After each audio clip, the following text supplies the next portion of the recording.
Assalamualaikum warahmatullahi wabarakatuh, Dok. Perkenalkan, nama saya Irfan Faisal, NIM channel 11171554. Jadi di sini saya akan melakukan keterampilan CSL6 kedokteran tropis terkait anamnesis dan pemeriksaan fisik pasien dengan keluhan bercak. Assalamualaikum, Pak. Waalaikumsalam, Dok. Duduk baik, Pak. Ya, Dok. Perkenalkan, nama saya Dr. Irfan yang bertugas pada klinik pada sore hari ini. Sebelumnya Bapak dengan nama siapa, Pak? Aidil, Aidil. Umur berapa, Pak? 45 tahun, Dok. Oh, 45 tahun. Sudah punya sudah berapa menata?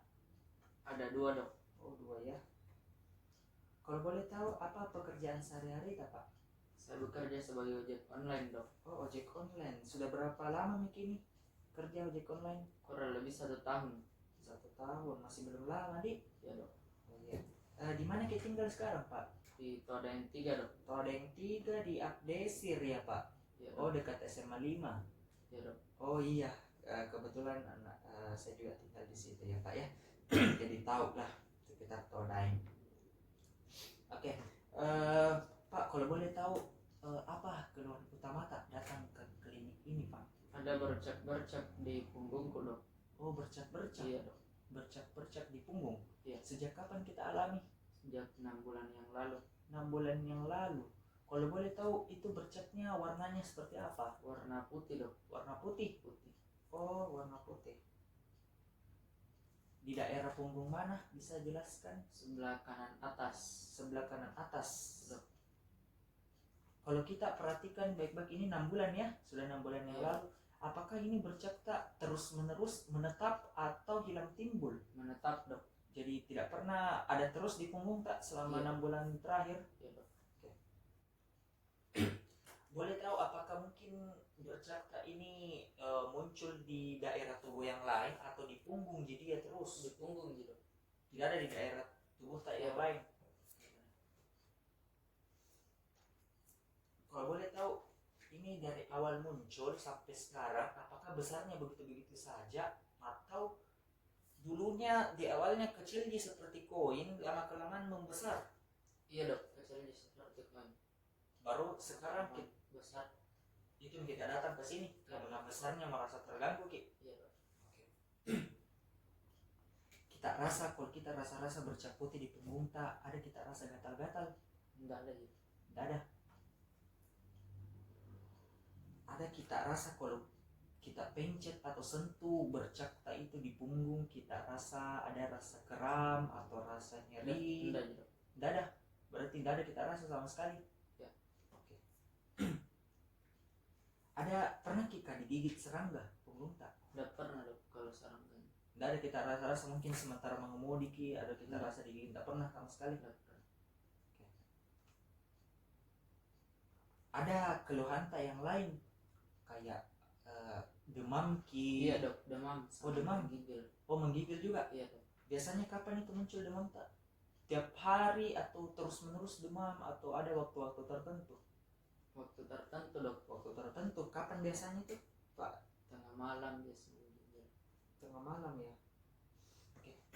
Pak, kalau kita rasa-rasa ini selama beberapa tahun terakhir, Pak Aidil pernah kikah alami hal yang sama? Pernah ki alami ini ada bercak? Tidak pernah, Dok. Baru pertama kali ini? Iya. Adakah riwayat keluarga tak, mungkin saudara-saudara tak atau keluarga tak atau yang lain-lain yang punya juga riwayat yang sama kayak Pak Aidil rasakan sekarang bercak putih? Adikku, Dok, Argus. Iya. Ini adik kita memang selalu memang komunikasi, selalu kontak dengan adik kita. Selalu. Dia juga alami hal yang sama seperti Bapak, bercak putih. Jadi adik. Selain adik ada enggak yang lain? Ada tetangga tapi enggak sering juga kontak. Oh, tapi alami juga hal yang sama. Iya. Oke. Adik dan keluarga. Pernah Ki sebelumnya minum obat kah? Enggak pernah. Enggak pernah sama sekali. Iya, Dok. Pernah Ki ke dokter? Selain ini sekarang? Baru ini Dik. Oke. Adakah penyakit lain Kak? Misalkan penyakit hipertensi atau penyakit darah tinggi atau penyakit gula, kolesterol, ada? Enggak ada, perokok kita? Enggak. Pernah konsumsi alkohol? Enggak pernah dok. Oke. Jadi Bapak, ini dari data anamnesis, tentunya informasi yang kami dapatkan ini tentunya sangat mendukung Pak, supaya diagnosis dapat ditegakkan dengan baik ya Pak. Untuk itu saya mengulanginya lagi kembali supaya datanya betul-betul pasti dari Bapak ya Pak. Oke. Jadi pasien dengan nama Pak Aidil ya. Pak Aidil umur 45 tahun, bekerja sebagai ojek online, tinggal di Jalan Toa Daeng, mengeluh datang ke klinik dengan keluhan utama bercak putih berada di pundak kanan dan awalnya muncul di pundak dan bercaknya bersifat menetap.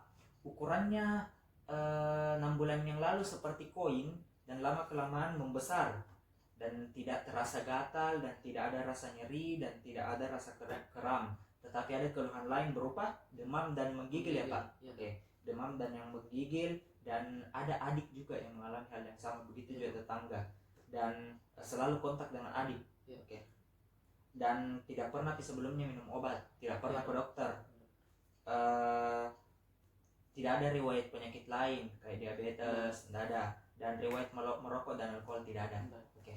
Jadi oke Pak, terima kasih. Jadi data yang kami dapatkan ini tentunya sangat menunjang diagnosis ya Pak, tapi belum cukup untuk menegakkan betul-betul diagnosis. Untuk itu dilakukan pemeriksaan lanjutan, dalam hal ini pemeriksaan fisik. Jadi nanti itu Bapak, saya akan melakukan pemeriksaan pada fisiknya Bapak dengan tujuan informasi yang kami dapatkan betul-betul mendukung data anamnesis yang kami peroleh dari Bapak. Jadi bagaimana Bapak, apakah Bapak bersedia? Bersedia dok. Oke, kalau begitu Bapak mungkin bisa mempersiapkan dirinya terlebih dahulu, duduk pada tempat yang telah disediakan, sementara kami selaku dokter akan melakukan cuci tangan rutin dulu dan mempersiapkan alat dan bahan. Silakan Pak. Ya, jadi selanjutnya mempersiapkan alat dan bahan dan melakukan cuci tangan rutin. Alat dan bahan yang kita perlukan, yang pertama adanya termometer, yang kedua stetoskop, yang ketiga ada manset atau oximeter, yang keempat sebuah tabung yang berisi air panas, dan yang kelima sebuah tabung yang berisi air dingin, dan yang keenam ada kaca pembesar, dan yang ketujuh ada kapas yang telah diruncingkan, dan yang kedelapan adanya handscoon dan air yang mengalir atau hand sanitizer. Dan selanjutnya saya akan melakukan cuci tangan rutin terlebih dahulu.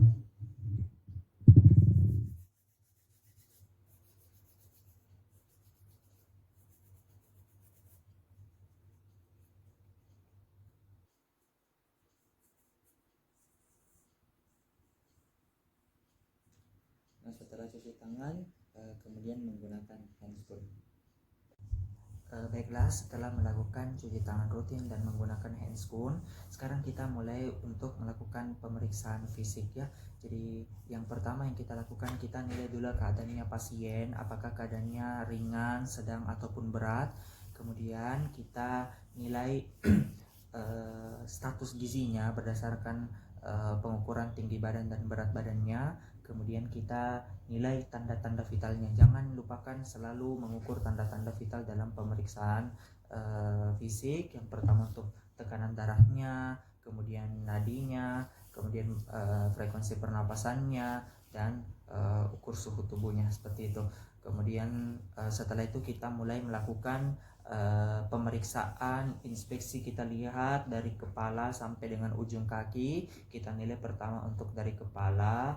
Dari kepala kita bisa nilai rambutnya, apakah terjadi rontok atau tidak. Kita bisa lihat juga di alisnya apakah terjadi rontok atau tidak. Kita perhatikan lagi bola matanya apakah ada kelainan-kelainan mata seperti lagophthalmos pada kelopak mata atau kelainan-kelainan lainnya. Dalam hal ini masih normal.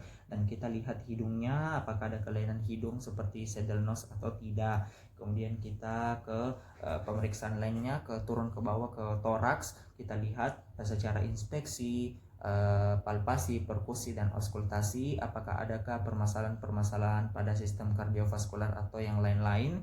Dalam hal ini tidak didapatkan. Kemudian kita nilai ke bawah lagi ke regio abdomen, menentukan apakah ada kelainan-kelainan seperti pembesaran hepar atau kelainan-kelainan dalam sistem gastroenterohepatologi. Dalam hal ini tidak didapatkan kelainan. Kemudian ke kakinya, ke kaki, turun ke kaki kita lihat apakah ada apakah udem pada kaki atau tidak, apakah ada nyeri tekan atau tidak. Kemudian setelah kita melakukan pemeriksaan tadi, kita mulai memfokuskan pemeriksaan kepada keluhan pasien, yaitu bercak putih pada punggung.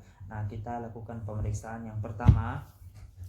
Kita perhatikan baik-baik bercak putihnya, kita nilai permukaannya apakah rata atau tidak. Kita inspeksi dulu, kita lihat efloresensinya, kemudian kita mulai melakukan palpasi ke bercak putih yang menjadi keluhannya pasien. Kita lakukan palpasi, kemudian kita interpretasi bagaimana permukaannya, rata atau tidak, bagaimana kelembaban bercak putihnya, apakah kering ataukah basah, bagaimana batas antara keluhannya, bercak putihnya, apakah teratur atau tidak teratur. Kemudian kita bisa melakukan penilaian terhadap ukuran dari bercak putih tersebut dengan distribusi ke daerah tubuh yang lainnya. Dalam hal ini berdasarkan skenario ternyata didapatkan makula hipopigmentasi regio pundak kanan berbatas tegas dengan permukaan yang kering.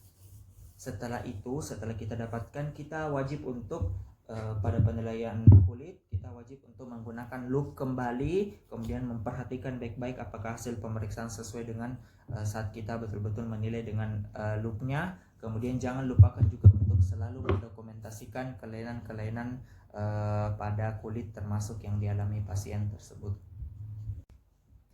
Ya, jadi selanjutnya kita masuk pada pemeriksaan fisis kulit, yaitu yang pertama untuk uji sensitivitas. Jadi pada uji sensitivitas kita akan menggunakan yang pertama ada kapas yang diruncingkan, kemudian ada jarum steril, kemudian ada tabung yang berisi air panas dan tabung yang berisi air dingin. Nah, yang pertama kita gunakan kapas yang telah diruncingkan. Nah, jadi Bapak permisi ya Pak, mungkin saya akan menggunakan alat dan bahan tertentu untuk menguji sensitivitas daerah kulit yang Bapak keluhkan, dalam hal ini bercak putih Bapak. Apakah Bapak bersedia? Bersedia dok. Oke, baiklah Bapak, saya akan mulai ya Pak. Jadi ini tolong buka matanya dulu Pak. Oke, jadi tabe ya Pak, ini ada sebuah kapas yang diruncingkan. Nah, saya akan uji apakah ini kita rasa atau tidak ya Pak. Yang ini kita rasa, ini kita rasa ya. Nah, kemudian Bapak mungkin bisa menutup matanya terlebih dahulu ya Pak, untuk menilai apakah Bapak rasa atau tidak. Tutup matanya Pak. Oke, coba ya Pak, ya saya sentuh dulu daerah yang sehat. Ini kita rasa? Ya dok, terasa. Kalau ini? Tidak terasa dok. Kalau ini? Tidak terasa dok. Kalau ini? Terasa dok. Kalau ini? Tidak terasa. Oke Pak, kemudian saya akan menggunakan jarum suntik ya, jarum ya Pak, jarum yang steril untuk menilai. Boleh buka matanya? Oke, ini begini uji sensitivitas terhadap jarum suntik. Kita rasa ini? Terasa dok. Oke, Bapak bisa mungkin menutup matanya terlebih dahulu. Oke, sudah. Kita rasa ini? Tidak terasa dok. Kalau ini? Tidak terasa dok. Kalau ini? Terasa. Kalau ini? Terasa. Kalau ini? Tidak terasa dok. Oke. Nah, selanjutnya kita melakukan tabung yang berisi air dingin dan air panas. Ya Pak, Bapak silakan buka matanya lagi Pak. Jadi saya akan menaruh air hangat dan air panas di daerah kulit yang sehat ya Pak. Ini kita rasa, apa kita rasa ini? Panas dok. Oke, panas. Kalau ini? dingin. Oke, seperti itu. Bapak bisa menutup matanya terlebih dahulu. Oke. Kita ke air dingin dulu. Apa kita rasa ini, Pak? Tidak terasa dok. Kalau ini Dingin. dingin. Kalau ini, Dingin dok. kalau ini, Tidak terasa dok. kalau ini apa kita rasa?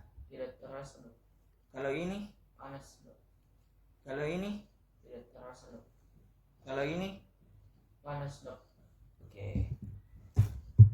Ya, jadi pemeriksaan fisis kulit selanjutnya yaitu pemeriksaan saraf tepi, di mana saraf yang pertama yang akan diperiksa adalah nervus auricularis magnus. Jadi caranya kita miringkan, balikkan kepalanya pasien ke arah yang berlawanan dengan daerah yang akan diperiksa. Kemudian kita perhatikan baik-baik daerah sini, daerah leher. Apakah ada terjadinya pembesaran nervus auricularis magnus. Kalau tidak ada, kita wajib mempalpasi daerah tersebut. Kita lakukan palpasi dari area kraniolateral ke caudomedial. Kita rasakan apakah ada penebalan dari nervus auricularis magnus, dan selalu memperhatikan mimik wajah dari pasien apakah terasa nyeri atau tidak. Ya, jadi pemeriksaan saraf tepi selanjutnya adalah pemeriksaan nervus radialis. Yang pertama kita suruh pasien untuk tegukan tangannya 60 derajat seperti ini. Kemudian kita suruh pasien untuk melemaskan otot-ototnya dalam keadaan rileks. Kemudian kita mulai melakukan palpasi atau perabaan nervus radialis di sepertiga lengan atas, daerah lateral, atau pertemuan antara musculus triceps brachi, caput longum dan caput lateral. Di sana kita bisa lakukan perabaan apakah ada pembesaran dari nervus radialis, dan kita selalu harus memperhatikan mimik wajah dari pasien apakah ada terasa nyeri atau tidak, atau bagaimana sensitivitasnya. Ya, jadi pemeriksaan saraf tepi selanjutnya yaitu pemeriksaan nervus ulnaris. Jadi pertama kita pegang lengan bawahnya pasien seperti ini, kemudian kita suruh untuk lemaskan terlebih dahulu, kemudian kita mulai melakukan perabaan pada daerah tempat nervus ulnaris berjalan, yaitu di sulcus nervi ulnaris. Kemudian kita lakukan perabaan di daerah epicondylus medialisnya, karena di situ yang berjalan di sulcus nervi ulnarisnya. Kita lakukan perabaan apakah terasa terjadi pembesaran nervus ulnaris. Kemudian selalu melihat mimik wajah dari pasien. Kemudian kita nilai bagaimana sensitivitas dari nervus ulnaris tersebut. Ya, jadi pemeriksaan saraf tepi selanjutnya yaitu pemeriksaan nervus medianus, yang kita lakukan dengan cara kita suruh pasien untuk menggenggam tangannya, jangan terlalu erat. Kemudian kita lakukan perabaan pada tendo musculus palmaris longus dan musculus flexor carpi radialis longus. Kemudian kita lakukan perabaan apakah terjadi pembesaran atau tidak, dan selama meraba kita harus memperhatikan mimik wajah dari pasien, apakah ada rasa nyeri atau tidak.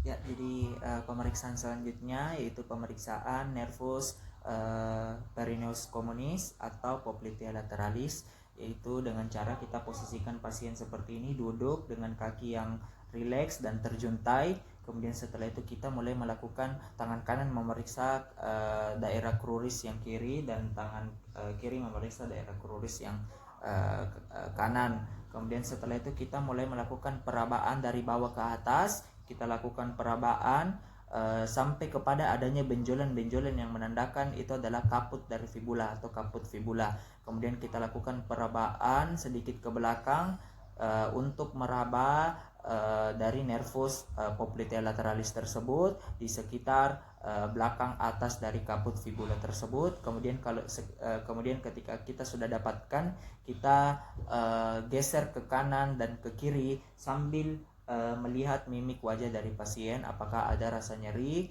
apakah tidak ada rasa nyeri dan lain-lain seperti itu. Begitu juga kita lakukan pemeriksaan yang sama pada kaki sebelahnya. Ya, jadi pemeriksaan selanjutnya yaitu pemeriksaan saraf nervus tibialis posterior dengan cara kita tetapkan pasien pada posisi yang tadi, yaitu duduk menjuntai.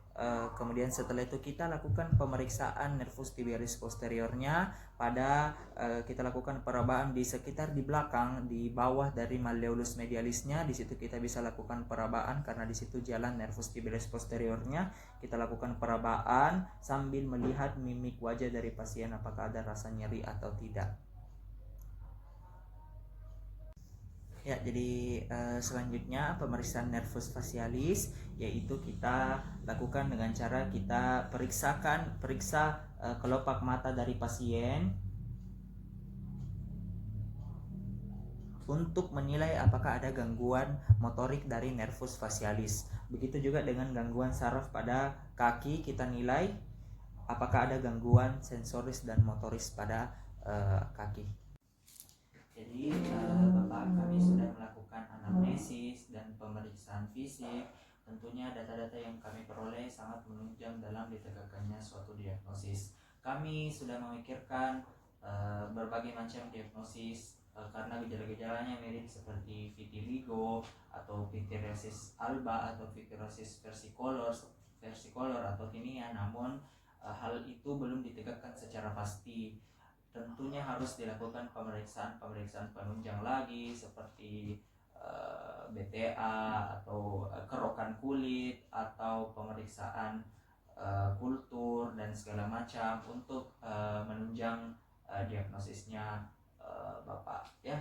Pak, jadi bagaimana Bapak, apakah Bapak bersedia untuk kita lakukan lagi pemeriksaan penunjang atau tidak? Bersedia dok. Oke. Kalau begitu Bapak mempersiapkan diri dulu sementara saya mempersiapkan alat dan bahannya terlebih dahulu. Silakan. Jadi itulah tadi dok hasil keterampilan CSL 6 kedokteran tropis terkait anamnesis dan pemeriksaan fisik dari pasien dengan keluhan bercak kulit. Kurang lebihnya mohon dimaafkan. Assalamualaikum warahmatullahi wabarakatuh.